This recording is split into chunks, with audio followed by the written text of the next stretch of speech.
பகுதியிலும் உள்ள மிக முக்கியமான உறுப்புகள். இந்த உறுப்புகள் பலவித காரணங்களால் பாதிக்கப்படலாம். திடீரென சிறுநீரக செயலிழப்பு அக்யூட் ரீனல் ஃபெயிலியர் என்பது ஏற்படலாம், அல்லது சிறுக சிறுக சிறுநீரக செயலிழப்பு ஏற்படலாம், கிரானிக் ரீனல் ஃபெயிலியர். சிறுநீரகங்களின் ஆரோக்கியத்தை பாதுகாப்ப என்னென்ன வழிமுறைகள் இருக்கின்றன?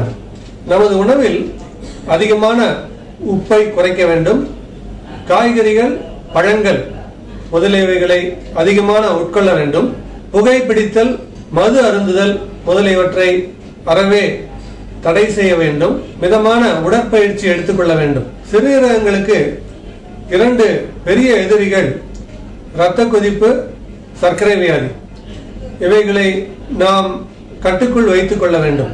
அதிகமான அளவு வலி மாத்திரைகளை மருத்துவரின் ஆலோசனையின்றி எடுத்துக்கொள்வதை வருடத்திற்கு ஒரு முறையாவது சிறுநீரில் புரதச்சத்து இருக்கிறதா, யூரின் புரோட்டீன் மற்றும் இரத்தத்தில் யூரியா அளவு, கிரியாட்டினின் அளவு அதிகமாகிறதா, blood urea, serum creatinine level முதலியவற்றை நாம் வருடத்திற்கு ஒரு முறையாவது ஆய்வு செய்து பார்த்து சிறுநீரகங்களின் வேலைப்பாட்டை உறுதி செய்து நாம் நலமாக இருப்போம்.